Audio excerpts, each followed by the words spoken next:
அஸ்ஸலாமு அலைக்கும். Hi friends, எப்படி நல்லா இருக்கீங்களா?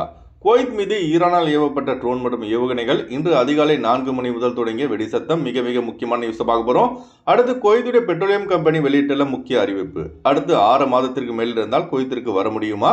அடுத்து குவைத் ஏற்பது தொடர்பான ஒரு மிக முக்கிய தகவல். அடுத்து வாட்ஸ்அப்புக்கு அதிரடி எச்சரிக்கை. இப்படி பல முக்கியமான தகவல் இந்த வீடியோவில் இருக்குது. வீடியோ ஃபுல்லாக பாருங்கள். உங்கள் நண்பர்கள் அனைவருக்கும் கட்டாயமாக இந்த வீடியோ ஷேர் செய்யுங்க. இப்போ வாங்க குவைத்துடைய மிக முக்கியமான நியூஸை பார்ப்போம். ஈரான் மற்றும் அமெரிக்காவுக்கு இடையேயான சண்டையில் குவைத் மீது ஈரானின் IRGC ராணுவப்படை பல்வேறு ஏவுகணை மற்றும் ட்ரோன் தாக்குதலை நடத்தியது. அதில் சில ஏவுகணை மற்றும் ட்ரோன்கள் வெடிக்கப்படாமலே குவைத் பகுதியில் விழுந்துள்ளது. அரப் டைம்ஸ் பத்திரிகையில் வெளியான ஆதாரத்தின்படி குவைத்துடைய மினிஸ்ட்ரி ஆஃப் டிஃபென்ஸ் ஜூலை 2ஆம் தேதி இன்று அதிகாலை 4 மணி முதல் காலை 9 மணி வரை வெடிக்கப்படாத ஏவுகணை மற்றும் ட்ரோன்களை எல்லாம் ஒன்று சேர்த்து நியூ பயான் என்று அழைக்கப்படும் அல் முபரக்காவில் வைத்து செயலிழக்க உள்ளதாக பாதுகாப்பு அமைச்சகம் தெரிவித்துள்ளது. ஆகையால் இந்த சம்பவத்தின் போது ஏற்படும் சத்தத்தினால் குவைத்திகள் மற்றும் வெளிநாட்டவர்கள் அச்சமடைய தேவையில்லை என பாதுகாப்பு அமைச்சகம் வெளியிட்டுள்ள செய்திக்குறிப்பில் தெரிவித்துள்ளது. இந்த வீடியோ பார்க்குற உங்களுக்கு இந்த வெடிப்பு சத்தம் கேட்டிருந்தால் மறக்காம கமெண்ட்ஸ் பதிவு செய்யுங்க. அதுபோல ஈரான் மற்றும் அமெரிக்காவுக்கு இடையேயான பேச்சுவார்த்தை நேற்று கத்தாரில் நடந்தது.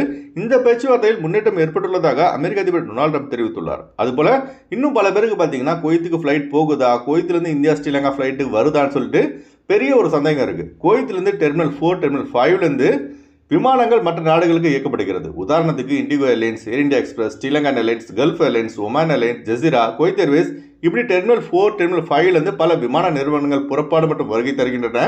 அதனால் குவைத்திற்கு ஃப்ளைட் டிக்கெட் தாராளமாக புக் செய்யலாம். அதுபோல் இந்தியா ஒரு நம் பாலுங்க ஏர் ஷோதா 2.0 என்ற ஃபார்மை ஆன்லைனில் உங்கள் விமானம் புறப்படுவதற்கு 24 மணி நேரத்துக்குள் ஃபில்அப் செஞ்சிருங்க.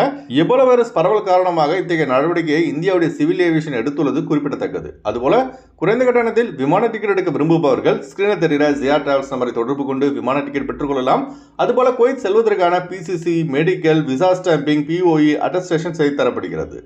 அடுத்த தகவல், குவைத்துடைய நேஷனல் பெட்ரோலியம் கம்பெனி புதிய அறிவிப்பு ஒன்றை வெளியிட்டுள்ளது. அதாவது அரப் டைம்ஸ் பத்திரிகையில் வெளியான ஆதாரத்தின்படி ஜூலை 1ஆம் தேதி முதல் நேற்று முதல் செப்டம்பர் 30ஆம் தேதி வரை, அதாவது இனி வரும் 3 மாதங்களுக்கு குவைத்தில் பெட்ரோலின் விலையானது உயர்த்தப்பட்டுள்ளது. குவைத்துடைய நேஷனல் பெட்ரோலியம் கம்பெனி வெளியிட்டுள்ள புதிய அட்டவணைப்படி premium 91 85 fils, super 95 105 fils, ultra 98 275 fils, diesel பார்த்தீங்கன்னா 115 ஃபில்ஸ், கெரோசின் 115 ஃபில்ஸ். இதில் அல்ட்ரா 99 பெட்ரோல் மட்டும் 225 ஃபில்ஸ்லேருந்து 275 ஃபில்ஸ் ஆக உயர்த்தப்பட்டுள்ளது. வெளிநாட்டவர்களாகிய நம்மளாம் பார்த்தீங்கன்னா பிரீமியம் 91 போடுவோம், இல்லாட்டி சூப்பர் 95 போடுவோம். அதில் பார்த்தீங்கன்னா எந்த ஒரு மாற்றமும் கிடையாது. அதனால் நமக்கு இதில் பிரச்சனை இல்லை. அடுத்த தகவல், வாட்ஸ்அப் நிறுவனம் அறிமுகப்படுத்தியுள்ள பயனர் பெயர் அம்சத்தை நிறுத்தி வைக்குமாறு மெட்டா நிறுவனத்தை இந்திய அரசு கேட்டுக்கொண்டுள்ளதாக ட்ரஸ்ட் ஆஃப் இந்தியாவில் செய்தி வெளியாகியுள்ளது. அதாவது வாட்ஸ்அப் நம்பர் இல்லாமலே வெறும் நம்முடைய நேம் ஐடியை பயன்படுத்தி மற்றவர்களுடன் சேட் செய்ய முடியும். மெட்டா நிறுவனம் வாட்ஸ்அப்பில் அறிமுகம் செய்துள்ள இந்த புதிய அப்டேட்டால் இணைய வழி மோசடிகள் மற்றும் ஆள்மாறாட்டம் அதிகரிக்கக்கூடும் என்பதால் இதனை உடனடியாக தடை செய்ய வேண்டும் என மெட்டா நிறுவனத்திற்கு இந்திய அரசு தரப்பில் எச்சரிக்கை விடப்பட்டுள்ளது. உலகின் மிகப்பெரிய செய்தி அனுப்பும் தளங்களில் ஒன்றான வாட்ஸ்அப்பிற்கு உலகளவில் 3 பில்லியனுக்கும் அதிகமான பயனர்கள் உள்ளார்கள் என்பது குறிப்பிடத்தக்கது. அடுத்து நம்ம சப்ஸ்கிரைபர் பல பேர் ஒரே டவுட்டை அதிகமாக கேட்குறாங்க. அதாவது ப்ரோ, நான் குவைத்திலேருந்து ஊருக்கு 6 மாதத்துக்கு மேலே ஆகுது. இந்த சுச்சுவேஷனில் நான் குவைத் போக முடியுமான்னு கேட்டிருந்தாங்க. தாராளமாக போகலாங்க, ஒன்றும் பிரச்சனை இல்லை. ஈரான் மற்றும் அமெரிக்காவுக்கு இடையான சண்டை காரணமாக விமான டிக்கெட் விலை அதிகப்படியான விலைக்கு விற்கப்படுகின்றன. இதனால் வெளிநாட்டவர்கள் குவைத் செல்வதற்கு அதிகப்படியான விலை கொடுத்து விமான டிக்கெட் எடுக்கும் நிலைக்கு தள்ளப்பட்டுள்ளார்கள். இதனை கருத்தில் கொண்டு குவைத் அரசு 6 மாதங்களுக்கு பதிலாக 9 மாதங்கள் வழங்கியுள்ளது. குவைத்திலிருந்து இந்தியா இலங்கை சென்றவர்கள், அதாவது இந்த ஈரான் மற்றும் அமெரிக்கா சண்டை ஏற்படுவதற்கு முன் சென்றவர்கள் 6 மாதம் முடிந்திருந்தால் கூடுதல் 3 மாதம் வரை இருக்கலாம். அதாவது ஷூன் விசா தொழிலாளர்கள்.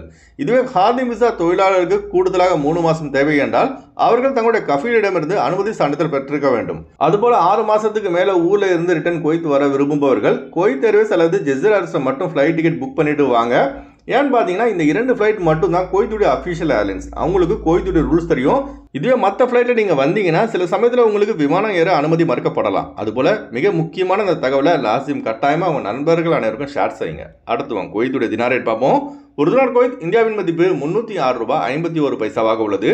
ஒரு தினார் குவைத் இலங்கையின் மதிப்பு 1030 ரூபாய் 92 பைசாவாக உள்ளது. இப்போ நான் சொன்னது குவைத்துடைய அல்முலா ரேட்டுங்க. அடுத்து குவைத்துடைய கோல்டு ரேட் பார்ப்போம். 1 கிராம் 24 கேரட் தங்கத்தின் விலை 40 தினார் 283 ஃபில்ஸாக உள்ளது. 1 கிராம் 22 கேரட் தங்கத்தின் விலை 36 தினார் 940 ஃபில்ஸாக உள்ளது. ஓகே ஃப்ரெண்ட்ஸ், இந்த வீடியோ ஷேர் செய்யுங்க. இந்த வீடியோ சம்பந்தமாக நீங்கள் என்ன நினைக்கிறீங்க என்பதை மறக்காம கமெண்ட்ஸ் பதிவு செய்யுங்க. எப்போதும் இணைந்திருப்போம். உங்களின் ஒருவன் ஜியாவுதீன். அஸ்ஸலாமு அலைக்கும்.